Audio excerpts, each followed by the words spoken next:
नमस्कार, मैं हूं दीपाली राणा। आप देख रहे हैं कल का बाजार। आपके स्टॉक रिलेटेड सवाल, फिर चाहे वो इन्वेस्टमेंट क्वेरीज हो या हो ट्रेडिंग पोजीशन से जुड़ी हुई सलाह, हमारे एक्सपर्ट्स आपकी करते हैं मदद। आज आपके सभी क्वेरीज को आंसर करने के लिए इंडिपेंडेंट एनालिस्ट अरविंद श्रीवास्तव मौजूद हैं। फटाफट से देखते हैं मार्केट का हाल, लेकिन उससे पहले बता दें शो में पार्टिसिपेट करने का तरीका।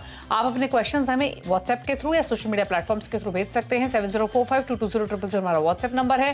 फेसबुक, ट्विटर पर यह शो आप लाइव देख सकते हैं। अपने क्वेश्चंस भी पोस्ट कर सकते हैं। शो के दौरान भी कुछ सवाल हम पिक करते हैं सोशल मीडिया प्लेटफॉर्म से। बात करें आज के मार्केट की, तो आज फाइनेंशियल निफ्टी एक्सपायरी के दिन बाजार में वॉलेटिलिटी रही। इसी के साथ मार्केट प्रेशर के साथ बंद हुए। सेंसेक्स 238 अंक गिरकर 63,875 पर बंद हुआ। निफ्टी 61 अंक गिरकर 19,080 पर बंद हुआ।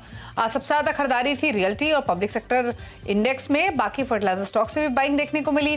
फार्मा, बैंकिंग, आईटी स्टॉक्स में बिकवाली आज देखी गई। तो ये तो रहा आज के मार्केट का एक क्विक रिकैप। अब दिखाते हैं एफआईज के नंबर्स, जहां पर लगातार बिकवाली हमने उनके एंड से होते हुए देखी है। स्पेशली कैश मार्केट में आज भी 700 करोड़ के आसपास की बिकवाली की है। डीआईएस ने 340 करोड़ की खरीदारी आज के कारोबार में की है। तो ये तो रहे अब तक के नंबर्स। कल के लिए क्विक आउटलुक ले लेते हैं और उसके बाद आपके फटाफट सवालों को शामिल करेंगे। सरविंद, बताइए कल के लिए क्या सलाह डेटा और चार्ट्स के बेसिस पे? बहुत बहुत नमस्कार दीपाली जी। देखिए, थॉट यही है जो अभी पिछले शोज में हम आपके यहाँ बात करते आ रहे हैं और प्रॉब्ली जो लास्ट हफ्ते आपके में बात की कि भाई एक ओवरसोल्ड मार्केट से उछाल आएगा। जो हमने मंडे बात की यही थी कि ओवरसोल्ड से उछाल आएगा और वो तकरीबन 19,250 तक जाएगा। तो आज मोटी अगर आप देखें तो 19,230 तक के स्तर आई थिंक निफ्टी स्पॉट ने छू लिए। फ्यूचर थोड़ा ऊपर था, तो आई थिंक इमीडिएट बेसिस पे जब मार्केट ओवरसोल्ड था तो जो बाउंस की जो क्राइटेरिया फुलफिल हो रहे थे वो आई थिंक एक डिसेंट बाउंस आ चुका है।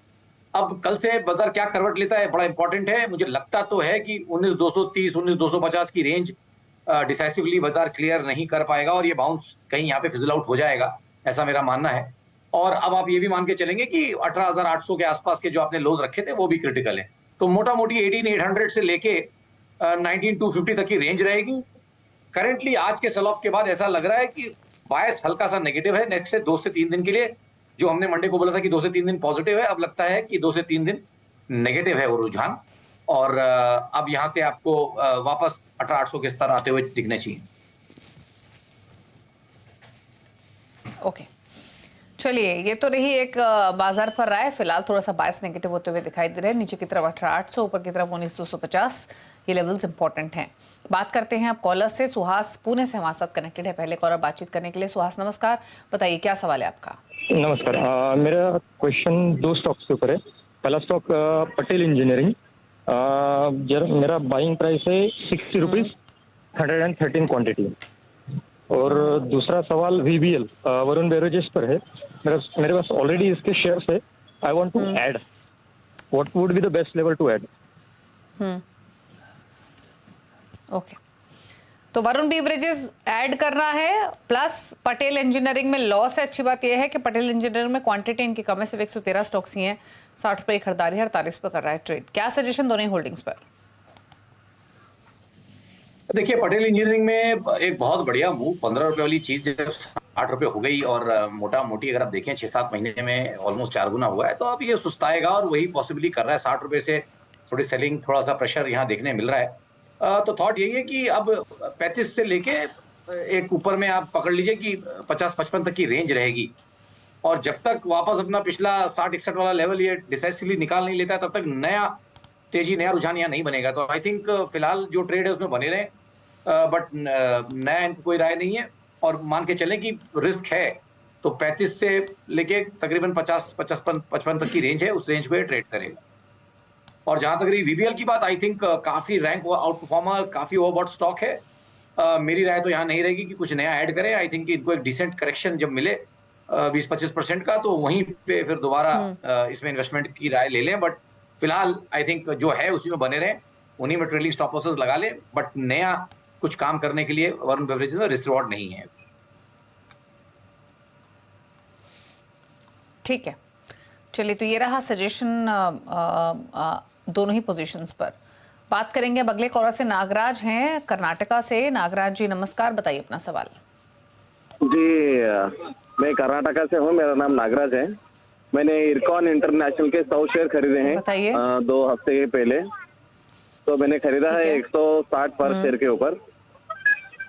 तो अब मैं क्या बने रहना चाहिए, क्या मुझे सेल करना चाहिए? इरकॉन 160 की बाइंग है, आपकी 160 की बाइंग है इरकॉन में? जी मैडम। ओके, तो यहाँ पर चले तो रेलवे स्टॉक्स काफी हैं, बट इन्होंने ऊपर खरीदा ये शेयर, इसीलिए नुकसान में। अब क्या करें इस होल्डिंग में? देखिए, अब इनके लिए तो यही कहना पड़ेगा कि बहुत देर की आपने हुजूर आते आते। अगर ये शोज और ये चैनल आप पहले से फॉलो कर रहे हैं तो आई थिंक सारे के सारे रेलवे स्टॉक्स में काफी महीनों से काफी क्वार्टर्स से इस पे राय थी बाय की, लेकिन अब वो सारे टारगेट्स भी मोटा मोटी आ गए हैं और हमारे एक्सपेक्टेशंस के बियॉन्ड भी ये स्टॉक गए हैं। तो अब यहाँ से तो इनको थोड़ा पेशेंस रखना पड़ेगा। स्टॉक अच्छा है, कोई बात नहीं, इसमें डाउट नहीं है, बट अब इनको यहाँ से पेशेंस रखना पड़ेगा। और स्टॉक इतना चला हुआ है कि इजिली 3 से 6 महीने में भी साइडवेज टू रेंज बाउंड रहेगा और रेंज भी थोड़ी वाइड रह सकती है। तो मुझे जो फिलहाल दिखता है वो 115 से लेके 160 की रेंज है, कंसोलिडेट करेगा, पीछे के मूव को पचाएगा, उसके बाद ही नया मूव इसमें आएगा। तो आई थिंक इनको टाइम लगेगा, 6 महीना इनको एटलीस्ट देना पड़ेगा कुछ नया अट्रैक्शन इसमें डेवलप होने के लिए। ओके, चलिए ठीक है, सजेशन रहा आपके लिए। बात करेंगे दिनेश से, बरेली उत्तर प्रदेश से हमारे साथ कनेक्टेड हैं। दिनेश नमस्कार, बताइए क्या सवाल है आपका? नमस्कार मैम। नमस्कार सर। मेरा BSC पर कि इसमें एग्जिट लेवल क्या लिया जाए? मैंने 721 पर खरीदे हैं 64 शेयर। हेलो। ओके ओके, तो लेवल्स तो अच्छे हैं आपके एंट्री लेने के, लेकिन सवाल इनका इंपॉर्टेंट है इनफैक्ट सर्वेंद्र, कि क्या एग्जिट कर ले यहाँ या अभी भी रखें, क्योंकि शानदार मुनाफे में है। अब क्या सजेशन रहेगा आपका? नहीं, बहुत बहुत मुबारकबाद इनको, बहुत बढ़िया इन्होंने ट्रेड लिया है। और ये भी जैसे 600-700 के पास जो स्टॉक था तो उन एरियाज में बहुत अच्छा रिस्वॉर्ड था, तो बहुत बढ़िया जगह इन्होंने पकड़ा है। मेरी थॉट तो इनको ये रहेगी कि भाई, मैंने पिछले शोज में भी बोला था कि अब या तो इसमें ट्रेलिंग स्टॉप लॉस लगाएं एक चीज, या तो मेरे हिसाब से आधा बेच दें, आधा हमेशा के लिए फ्री हो जाएगा। और जब दोबारा किसी कारणवश 1200 के एरिया में मिले, 1100-1200 के एरिया में मिले, तो फिर दोबारा निवेश की इसमें कोशिश करें, तो उस समय जो है नई क्वांटिटी ले पाएंगे। फिलहाल आधा बेच दें, आधा इनका फ्री हो जाएगा। ओके, आधी पोजीशन निकाल दें आप, पार्शियल प्रॉफिट्स बुक करें, बाकी पोजीशन को आप होल्ड करें। अश्विनी घई हैं हमारे साथ नारागढ़ हिमाचल प्रदेश से। अश्विनी गुड इवनिंग, बताइए सवाल। मैं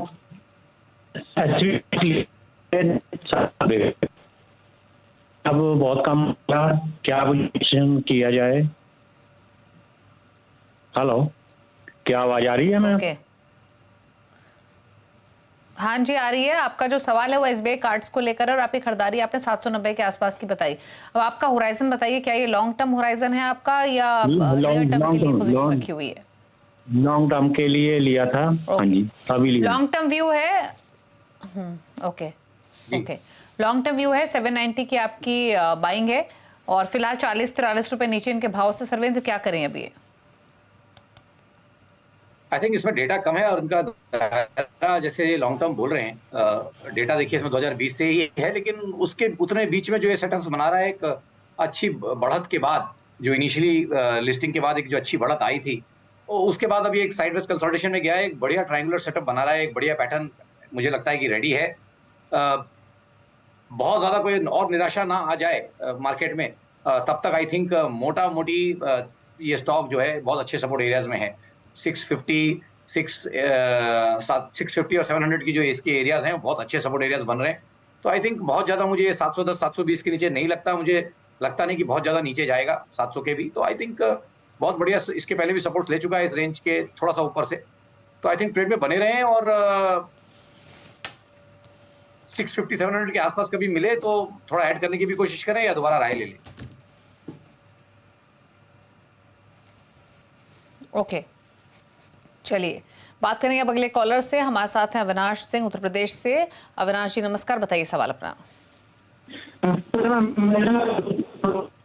पे है 440 से और टीटागढ़ है 765 100 शेयर 765 के भाव पे। नहीं, टीटागढ़ से पहले आपने किस स्टॉक का नाम लिया अविनाश?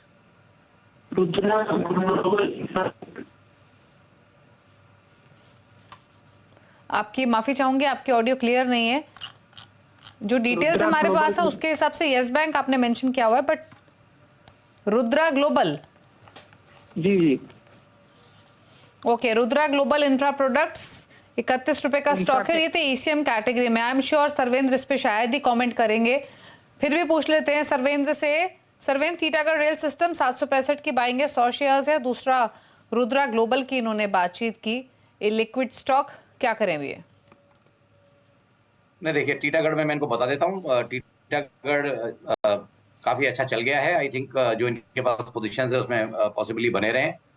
700 के नीचे कहीं 690 के आसपास इनके daily closing only stop losses रहने चाहिए। सॉरी, इन्होंने तो भी ऊपर के भाव से ही लिया है, तो I think even in that case 690 के नीचे इनके स्टॉप लॉसेस रहने चाहिए क्लोजिंग ओनली बेसिस पे। और अगर ट्रेड में बने रहना चाहे तो बने रहें, बट 1 से 3 महीना इसको दें। उसमें अगर ये स्टॉक चल जाता है तो अच्छी बात है, नहीं तो फिलहाल काफी ओवरबॉट है, एक करेक्शन का यहाँ पे रिस्क है। तो हर हफ्ते अपने ट्रेडिंग स्टॉप लॉस को भी 5-10 रुपए टाइट करते रहें।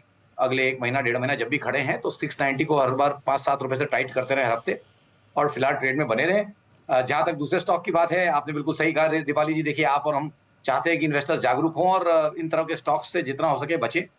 तो मैं दूसरे वाले स्टॉक पे इनकी राय नहीं देना चाहूंगा। ओके, बात करेंगे चंदन सिंह से, हमारे साथ मौजूद हैं लखनऊ से। चंदन, नमस्कार, बताइए अपना सवाल। नमस्कार मैम। मैम 2 शेयर थे मेरे पास, एक तो धनलक्ष्मी बैंक। बताइए कौन सा स्टॉक खरीदा हुआ है आपने? हेलो, धनलक्ष्मी बैंक 30 रुपए 3 पैसे से। Okay, 400 share. और दूसरा है HFCL 76 के रेट से 4.5।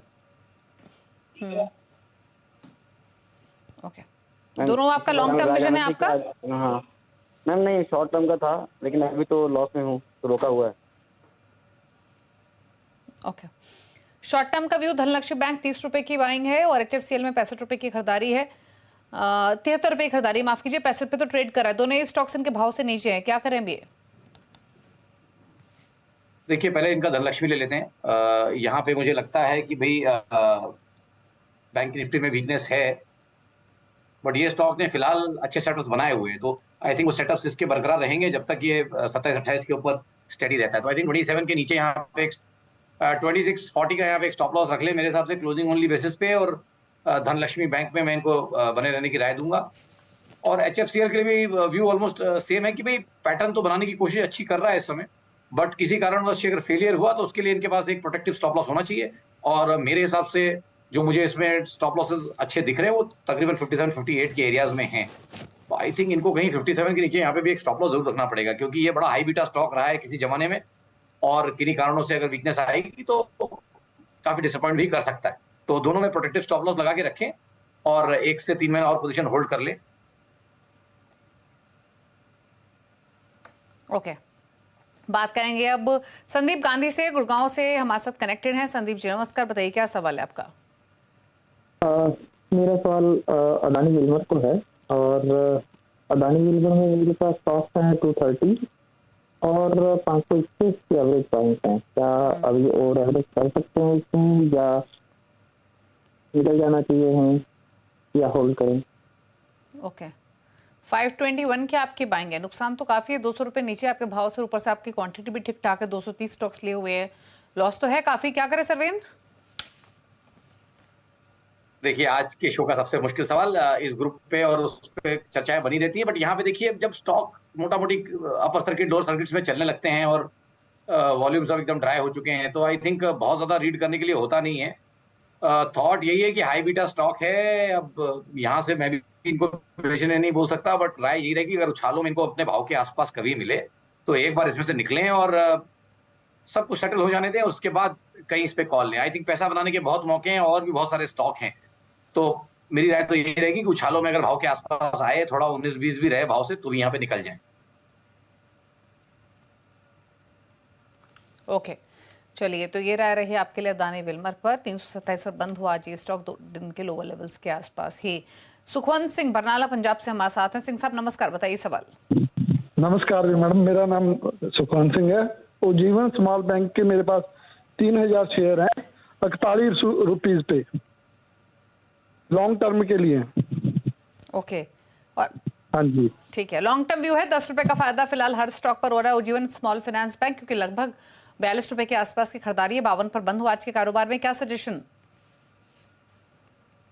देखिए लॉन्ग टर्म के लिए अगर बोल रहे हैं तो फिर थोड़ा सा डीप ट्रेलिंग स्टॉप लॉस लगाने का भी, इनके कॉस्ट के आसपास कहीं पे स्टॉप लॉस लगाने के लिए भी इनको तैयार रहना चाहिए, इनफैक्ट उससे 1-2 रुपए नीचे। तो आई थिंक जो इसका इंपॉर्टेंट स्विंग हाई मुझे इसके पहले का दिख रहा है, वो मुझे दिख रहा है तकरीबन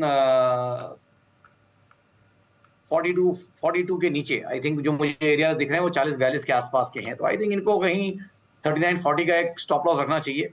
जरूर इनके कॉस्ट के नीचे आएगा, बट जब इन्होंने व्यू लॉन्ग टर्म बोला तो मैं 12 महीने प्लस समझ के चल रहा हूँ। तो 39 के नीचे कहीं एक स्टॉप लॉस रखें क्लोजिंग ओनली बेसिस पे, और अगर 12 महीने प्लस का दायरा यहाँ देते हैं तो डेफिनेटली कमाई के मौके बन सकते हैं। और मुझे लग रहा है कि 70-72 के लेवल्स भी यहाँ पे इनको आते हुए दिखने चाहिए। ओके, होल्ड करने की सलाह है, 70-72 तक जाने की पॉसिबिलिटी, होल्ड करना पड़ेगा। मलय चैटर्जी हैं कोलकाता से। मलय, गुड इवनिंग, बताइए सवाल।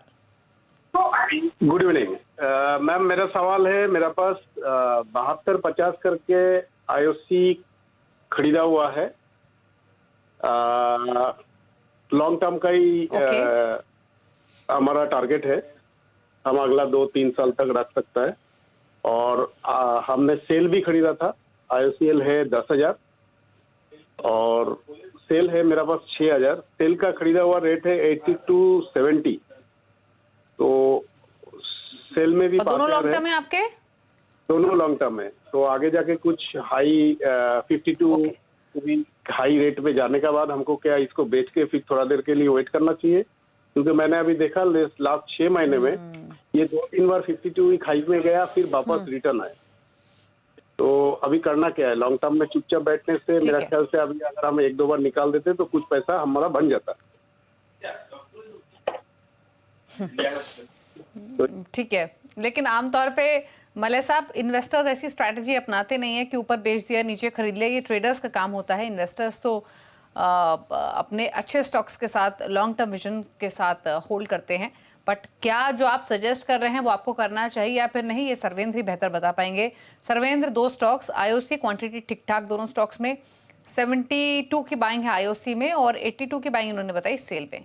और जो प्राइस ऑब्जर्वेशन इनका रहा उसके बेसिस पे एक रेंज इनको दिखाई दी, तो ये यही पूछ रहे हैं कि क्या ऊपर की रेंज में बेच दे, नीचे की रेंज में खरीद ले वापस। ऑल्दो ये एक इन्वेस्टर हैं, क्या सजेशन रहेगा? देखिए, अब जिस तरह से 52 वीक हाईज की बात कर रहे हैं तो सेल का 52 वीक हाई आई थिंक तकरीबन 140 के आसपास है, उससे थोड़ा सा ऊपर भी गया था। तो आई थिंक उस नजरिए से देखें तो काफी बड़ा रिट्रेसमेंट यहाँ पे आ चुका है। अगर इन्होंने वो उस प्राइस को देखा है और उसकी ये चर्चा कर रहे हैं तो उस केस में डेफिनेटली रेलेवेंट हो जाता है जब कोई चीज 30-35% नीचे आ जाती है। इनफैक्ट 40% ऑलमोस्ट हाई से नीचे है। तो ऐसे केसेस में डेफिनेटली अगर आप उसको टाइम कर पाए तो व्हाई नॉट। अगर आपने इसको 130-40 के रेंज में बेचा होता तो आज डेफिनेटली आप ये पूछ रहे होते कि मैं इसको दोबारा लूं कि नहीं लूं, और फिलहाल अभी हम सवाल ये पूछ रहे हैं कि इसको होल्ड करूं कि नहीं करूं। तो आई थिंक अब लॉन्ग टर्म ने इन्होंने रेंज बढ़िया समझी है और पकड़ी है। 70 से लेके 140 की इसकी एक रेंज मुझे भी यहाँ बनती हुई दिख रही है। तो अब अपनी रेंज के लोअर एंड पे है की तरफ आ रहा है। तो अब मैं तो इनको यहाँ से बेचने की तो राय नहीं दे सकता। तो मैं यही बोलूंगा कि भाई सेल में तो खड़े रहें। आई थिंक कॉस्ट के आसपास कहीं का स्टॉप लॉस लगा के खड़े रहना, चाहे ट्रेलिंग तो खड़े रहें, या अगर डिलीवरीज हैं और 12-24 महीने आराम से खड़े रहना चाहते हैं तो आई थिंक खड़े रहें। सेम केस आईओसी के लिए रहेगा। मोटा मोटी यहाँ पे इनके डिविडेंड यील्ड थोड़ी बेहतर है। तो आई थिंक आईओसी में डिविडेंड यील्ड बेहतर है और वो प्राइस भी बहुत अच्छा है। 70, 75, 80 के लेवल्स बड़े स्ट्रॉन्ग सपोर्ट एरियाज आईओसी के लिए बन गए हैं मेरे हिसाब से। तो बहुत ज्यादा उनके नीचे स्टॉक जाएगा ऐसा मुझे लगता नहीं है। तो आई थिंक दोनों स्टॉक में बने रहने की राय है अगर 12 महीने प्लस का होराइजन है तो। 1 साल के नजरिए के साथ होल्ड कीजिए दोनों स्टॉक्स को। राजेश हैं भोपाल से हमारे साथ। राजेश जी नमस्कार, पूछिए सवाल। नमस्कार मैडम। नमस्कार सरवेंद्र जी। मैं अभी ये मुझे बताइए सवाल। हाँ जी, हाँ, आईसीआईसीआई बैंक के मैंने 900 शेयर लिए हैं। ये मैंने 11 सितंबर के आसपास लिए, लगभग 1.5 महीने के ऊपर हो गया है। लेकिन अभी शेयर की कुछ जो एक्टिविटी है उसमें कुछ मजा नहीं आ रहा है। 1.5 महीना हो गया है, लगभग मैं 6 महीने और रुक सकता हूँ। और 971 के रेट से लिया है। और दूसरा मेरा महिंद्रा एंड महिंद्रा पे, महिंद्रा एंड महिंद्रा में आज ही परचेस किए 50 शेयर। और यदि कल भी ये थोड़ा सा नीचे आता तो कल और लेने की सोच रहा हूँ। जो भी थोड़ा 20-25 रुपए दी रहा। लॉन्ग टर्म व्यू है? नहीं, लॉन्ग टर्म तो नहीं है मेरा, ये शॉर्ट टर्म ही रहेगा। आईसीआईसीआई बैंक में लगभग 6 महीने और रुक सकता हूँ। लेकिन मेरा 970 रेट से कुछ वो मजा नहीं आ रहा उसमें, शेयर में एक्टिविटी उसकी, प्लीज। क्या सजेशन मानस, माफ कीजिए सर्वेंद्र, आईसीआईसीआई बैंक और साथ ही साथ एमएनएम भी कल और ऐड करने का सोच रहे हैं, सवाल आपने सुना इनका, क्या स्ट्रैटेजी रेकमेंड करेंगे? देखिए बैंक निफ्टी का हैवी वेट है और बैंक निफ्टी में अभी भी जिस तरह की वीकनेस रही, हमने इसको आपके शोज पे भी यही डिस्कस किया कि बैंक निफ्टी ने निफ्टी को ऑलमोस्ट 2-2.5 साल से भी, ऑलमोस्ट 2.5 साल, हमारे प्रोप्राइटरी इंडिकेटर्स में 2.5 साल से अंडर परफॉर्म कर रहा है निफ्टी को। और ऐसे जब मौके आते हैं तो इंडेक्स में बड़ी गिरावट के मौके बनते हैं। हिस्टोरिकली देखा गया है कि 25-30% या उससे ज्यादा भी इंडेक्स ऐसे मौकों पे गिरा है। तो आई थिंक अभी करेक्शंस बैंक निफ्टी के मेरे हिसाब से तो पूरे नहीं हुए हैं। मैंने भी साल भर के बाद ये रेड टाई निकाली है और लास्ट 4-5 हफ्तों से पहन रहा हूं। तो medium to long term structures bank nifty के बहुत इंकरेजिंग नहीं है। ये हैवी वेट है, तो लॉन्ग टर्म के लिए तो अगर इनको लेना है तो रुकें। आई थिंक और बढ़िया स्तर इनको आईसीआईसीआई बैंक के लिए लेने के लिए आएंगे। और ब्रॉड ब्रश में वही सेम चीज, M N M being heavy weight, M N M के लिए भी वही बोलूंगा कि जब तक बाजार का आप एक ये ना समझ लें कि हाँ बाजार कहीं संभलने जा रहा है, तब तक अभी वो लॉन्ग टर्म निवेश की खरीदारियों के स्ट्रॉन्ग व्यूज ना बनाए। मे भी थोड़ी एसआईपी करनी है तो करें, मैं एसआईपीज में और थोड़े ट्रांचेस में मना नहीं करता हूं। बट मुझे लगता है कि जिस तरह के सेटअप्स बने हैं इंडेक्स में 15 से 20% एवरेज, 20% एवरेज करेक्शन मुझे लगता है आ सकता है। वो रिस्क है, जब तक वो रिस्क मिटिगेट नहीं हो जाता तब तक नई खरीदारी और लॉन्ग टर्म की नए निवेश बल्क में, क्वांटिटी में, मैं तो कहूंगा कि अवॉइड करें। कैश पे बैठे, अच्छे मौके मिलेंगे नीचे में लेने के लिए। ओके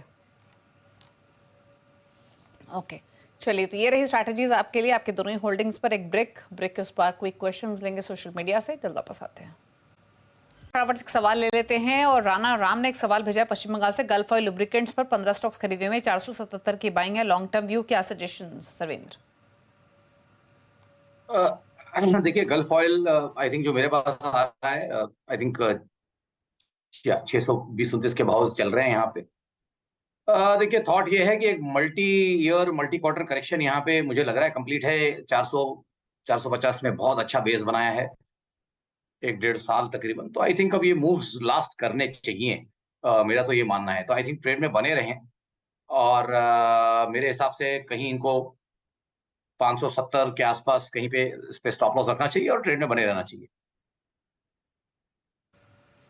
ओके चलिए, तो होल्ड करने की सलाह है गल्फ ऑयल लुब्रिकेंट्स। और सवाल इतने लेंगे क्योंकि समय की कमी है। शुक्रिया सर्वेंद्र शो में आने के लिए और अपने व्यूज सभी स्टॉक्स पर शेयर करने के लिए। और इसी के साथ एक ब्रेक का भी वक्त हो गया है। ब्रेक के उस पर भी खबरें जारी है CNBC आवाज पर। कल का बाजार में फिलहाल इतना ही। नमस्कार।